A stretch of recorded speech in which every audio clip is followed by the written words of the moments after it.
معافی مانگنے کی ہمت اور معاف کر دینے کا ظرف کیسا ہوتا ہے، اس کے حوالے سے تاریخ کی کتابوں میں بہت اہم واقعہ حضرت ابو ذر غفاری رضی اللہ تعالیٰ عنہ اور حضرت بلال حبشی رضی اللہ تعالیٰ عنہ کا موجود ہے۔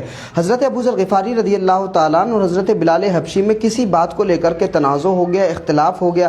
حضرت بلال حبشی رضی اللہ تعالیٰ عنہ نے جناب ابو ذر غفاری رضی اللہ تعالیٰ عنہ سے فرمایا کہ یہ معاملہ ایسے نہیں ایسے ہے، یعنی انہوں نے کوئی مشورہ دیا تو جناب ابو ذر غفاری رضی اللہ تعالیٰ عنہ نے ان پر اس وجہ سے حضرت بلال حبشی کو ایک ایسی بات کہی جو ان کو بڑی ناپسند آئی، اور انہوں نے ایک ایسا جملہ کہہ دیا جو ان کے دل کو ٹھیس پہنچانے والا تھا۔ حضرت ابو ذر غفاری رضی اللہ تعالیٰ عنہ نے کہا جناب بلال حبشی کو کہ اے کالی کلوٹی ماں کے بیٹے، اب تو ہمیں بتائے گا کہ ہمیں کیا کرنا ہے۔ تو یہ بات سیدنا بلال حبشی رضی اللہ تعالیٰ عنہ کے دل پر لگی اور وہ وہاں سے اٹھ کے چلے گئے۔ کوئی جواب سیدنا بلال حبشی نے نہیں دیا۔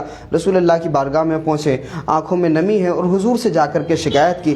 رسول اللہ بہت زیادہ ناراض ہوئے کیونکہ یہ جملہ بہت زیادہ خطرناک تھا، اور اس طرح کے جملے ایام جاہلیت میں کفر کے دنوں میں لوگ بولا کرتے تھے۔ رسول اللہ صلی اللہ علیہ وآلہ وسلم بہت ناراض ہوئے۔ آقا علیہ الصلوۃ والسلام نے جناب ابو ذر غفاری کو طلب کیا۔ ابو ذر غفاری جب حضور کی بارگاہ میں تشریف لائے تو رسول پاک صلی اللہ علیہ وآلہ وسلم بہت ناراض ہوئے، اور یہ جملہ حضور نے ارشاد فرمایا کہ اے ابو ذر غفاری، ابھی تک تمہاری جہالت نہیں گئی؟ یعنی ایام جاہلیت میں جس طرح کے جملے کہا کرتے تھے ابھی بھی وہی جملے کہہ رہے ہو؟ رسول پاک صلی اللہ علیہ وآلہ وسلم نے یہ جملہ کہا اور اپنا چہرہ مبارک ابو ذر غفاری رضی اللہ تعالیٰ عنہ کی طرف سے پھیر لیا۔ اور جب حضور ناراض ہوتے تھے کسی صحابی سے تو ان کے لیے وہ کسی قیامت سے کم نہیں ہوتا تھا۔ تو آقا علیہ الصلوۃ والسلام نے جب چہرہ پھیر لیا تو جناب ابو ذر غفاری رضی اللہ تعالیٰ عنہ بہت زیادہ پریشان ہو گئے، اور پھر مسجد نبوی شریف کے باہر آ کر کے بیٹھ گئے۔ مسجد نبوی کے باہر جو مٹی تھی، اس گیلی مٹی کو حضرت ابو ذر غفاری نے اپنے چہرے پر مل لیا، اور جناب سیدنا بلال حبشی رضی اللہ تعالیٰ عنہ کا وہ انتظار کرنے لگے۔ حضرت بلال حبشی رضی اللہ تعالیٰ عنہ جب مسجد نبوی میں تشریف لائے تو دروازے پر ابو ذر غفاری رضی اللہ تعالیٰ عنہ کو بیٹھے ہوئے دیکھا۔ معافی مانگنے کی جو ہمت ہے وہ کیسی ہوتی ہے۔ حضرت ابو ذر غفاری جناب سیدنا بلال حبشی سے کہتے ہیں کہ اے بلال، مجھ سے غلطی ہو گئی ہے، تم مجھے معاف کر دو، اور میں تب تک اس جگہ سے نہیں اٹھوں گا جب تک تم میرے چہرے کو اپنے پیروں سے روند نہیں دو گے۔ کیا جملہ کہا کہ جب تک تم اپنے پیروں سے میرے چہرے کو روند نہیں دیتے تب تک میں اس جگہ سے اٹھنے والا نہیں ہوں۔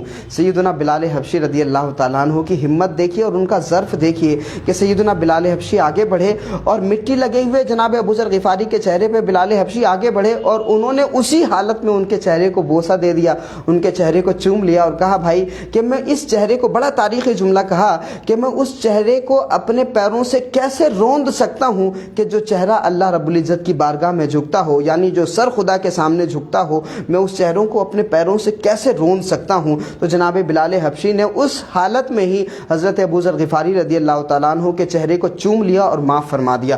رمضان المبارک کا یہ آخری عشرہ ہے، اور یہ کہا جاتا ہے کہ یہ جہنم سے نجات کا عشرہ ہے، معافی کا عشرہ ہے۔ تو اس معافی کے عشرے میں اگر ہم چاہتے ہیں کہ ہمارا رب ہمارے گناہوں کو معاف فرما دے، ہم اگر یہ چاہتے ہیں جہنم سے ہم کو آزادی ملے، ہمارے والدین کو جہنم سے نجات ملے، ہمارے مرحومین کو جہنم سے نجات ملے، تو اللہ رب العزت اس بندے کو معاف کرتا ہے جو لوگوں کو معاف کرنے کا جذبہ اپنے سینے میں رکھتا ہے۔ تو اگر ہم چاہتے ہیں کہ ہمارا خدا ہمارے گناہوں کو معاف کرے، تو ہم نے ہمارے ساتھ جس نے برا کیا ہے، جس نے ہمارے ساتھ میں غلطیاں کی ہیں، ہمیں چاہیے کہ ہم ان بندوں کو معاف کریں، ہم ان کی غلطیوں کو معاف کریں۔ تو جو بندہ دوسروں کو معاف کرنے میں جلدی کرتا ہے، اللہ رب العزت اس بندے کے گناہوں کو معاف فرمانے میں جلدی فرماتا ہے، اور وہ بندہ بڑا لائق اعتماد ہوتا ہے۔ اس بندے کا بڑا اللہ کے یہاں مقام ہوتا ہے کہ جس کے ساتھ میں بہت برا کیا گیا ہو لیکن وہ دل بڑا کر کے اس بندے کو معاف بھی کر دے، اور وہ بندہ بھی اللہ کے یہاں بڑے مقام والا ہوتا ہے جو لوگوں سے معافی مانگ لیتا ہے، اور اپنی غلطیوں کا احساس کر کے وہ لوگوں کے سامنے